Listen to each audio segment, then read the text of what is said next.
welcome to this explainer. I am so incredibly glad you're here with us today.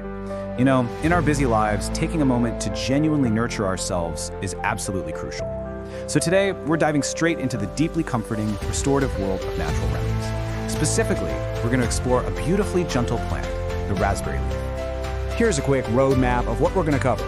We'll start with nature's little red jewels, explore the power hidden in the leaves, look at the everyday benefits for adult bodies, dive into pregnancy and labor support, and finally, walk through some absolutely vital safe dosages and precautions. All right, let's jump right into our first section, comparing the sweet fruits to the medicinal leaves. So we all know and love the red raspberry fruit, right? It's sweet, it's packed with vitamin C and fiber, it's just a fantastic everyday snack. But the medicinal leaf, it's literally a completely different story. While the fruit gives us sweet nourishment, the leaf actually tastes a whole lot like a comforting cup of black tea. No fruity flavor at all. But what it lacks in sweetness, it completely makes up with unique, cell-protecting compounds like tannins, fragrine, and ellagic acid, which are absolutely incredible at fighting off those pesky free radicals. Moving on to section 2, let's look a little closer at the power of these leaves and nature's gentle nutrition. It's honestly amazing how nature packages exactly what we need. These little leaves offer this beautiful, harmonious blend of whole food vitamins like A, C, E, and B complex, along with iron, which is absolutely vital for healthy blood support. But here's the really cool part, the way the minerals work together. The calcium naturally pairs right up with magnesium and potassium. Because it's in this whole food form, your body can just easily and gently absorb all of it, exactly as nature intended. Plus, you get that ellagic acid we mentioned, which acts as a lovely shield for your liver. Now, beyond those wonderful everyday vitamins, there is a very special compound tucked inside this leaf called fragrine. You can basically think of fragrine as this comforting internal helper. Its main job? To gently tone and strengthen your pelvic muscles and your uterus. It works hand in hand with your body to ensure those muscles are fit, healthy, and completely ready for whatever you need them to do. Which brings us to section 3, everyday soothing relief and the incredible benefits for adult bodies. This is where the everyday magic really happens. For women, this leaf is known to gently ease the painful cramping of PMS and even soothe morning sickness nausea. But listen, this is definitely not just a women's herb. It's a fantastic caring aid for men too, specifically for supporting a healthy prostate. It's also great for general digestion, helping to calm things down if you're dealing with diarrhea. And get this, you can even cool the tea and use it as a gentle eye wash for conjunctivitis. It's just an incredibly versatile comfort to keep in your pantry.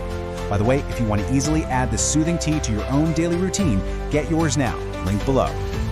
Okay, so if you're gonna make a cup, we wanna make sure you're getting all those beautiful benefits, right? You have to treat these delicate leaves with a lot of care. Just add the leaves to hot water and let them steep gently. The absolute most important rule here, literally do not skip this, is never ever boil or simmer the leaves on the stove. If the water is too aggressive, it's sadly going to destroy all those precious nutrients and medicinal benefits we just talked about. Let's transition right into section 4, which covers the most famous use of this plant, pregnancy and labor support. If you're expecting, I know for a fact you've heard the rumors. When you're deeply uncomfortable at the end of your 3rd trimester, just waiting to finally meet your little one, you've probably asked, does raspberry leaf tea actually induce labor? And honestly, it is completely understandable to wish for a safe, natural way to get things moving. Well, I want to gently dispel this myth so you have the absolute clearest, most honest information. According to the research, there's really nothing except a little bit of scant, anecdotal evidence suggesting it induces labor. It won't magically trigger childbirth, but please do not be discouraged. Remember that lovely compound, fragrine? The tea acts beautifully to strengthen and tone your womb. It's basically a gentle workout for your uterus, making it strong and capable for when your body naturally decides it's time. And here is where it truly shines and offers so much hope. Research has actually linked drinking this tea in the final 8 weeks of pregnancy to an 11% decrease in the use of forceps during delivery. That's a huge comfort. It can also help reduce the need for other interventions. So while it won't jumpstart the labor process, it lovingly prepares your body to handle childbirth with much more strength and far less outside medical help. Finally, let's cover section 5, safe dosages and precautions. Because caring for your well-being is our absolute top priority. Like any active plant, raspberry leaf has real physical effects on the body. Because it acts as a gentle diuretic and a mild laxative, it might increase your need to urinate, which I know is incredibly frustrating when pregnancy already has you practically living in the bathroom. It can also cause mild nausea or increase those practice Braxton Hicks contractions. On a more serious note, it can interact with daily medications, and some studies on rats have even shown potential multi-generational effects, so we really must treat it with deep respect. I also want to speak very caringly about early pregnancy. The data around the first trimester is honestly quite confusing and contradictory. Some sources claim it prevents miscarriage, while others warn it could actually cause one because of how it tones the uterus. Because this time is just so precious, we deeply advise leaning heavily towards safety. Please use it very sparingly, or honestly, better yet, just hold off completely during those delicate early months. To help you out, here is a highly specific, safe dosage timeline based on current research. In the first trimester, like we said, play it safe and avoid it. The safest time to start reaping those benefits is around 32 weeks of pregnancy. At that point, start very gently, just 1 cup a day to let your body softly adjust. Then, once you hit 35 weeks and beyond, you can gradually move up to a maximum of 3 cups a day. It's all about a slow, incredibly compassionate approach. And I cannot emphasize this point enough.